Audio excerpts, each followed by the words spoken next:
কষ্ট, কলমে ফয়সাল আহমেদ। আমার গল্পে তুমি ছিলে মূল অধ্যায়, কিন্তু তুমি বুঝতে পারোনি। এখন কি হচ্ছে জানো? গল্পগুলো লেখা হচ্ছে, কিন্তু তুমি নেই। আমার জীবনে তুমি ছিলে একমাত্র স্বপ্ন, কিন্তু তুমি থাকতে পারোনি। এখন কি হচ্ছে জানো?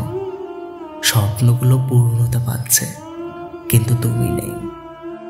আমি তোমাকে নিয়ে বাঁচতে চেয়েছিলাম, জীবনটাকে সাজাতে চেয়েছিলাম দুজনাতে, কিন্তু তুমি চলে গেছো আমাকে মৃত্যুর মুখে রেখে। কিন্তু সত্যিটা কি জানো?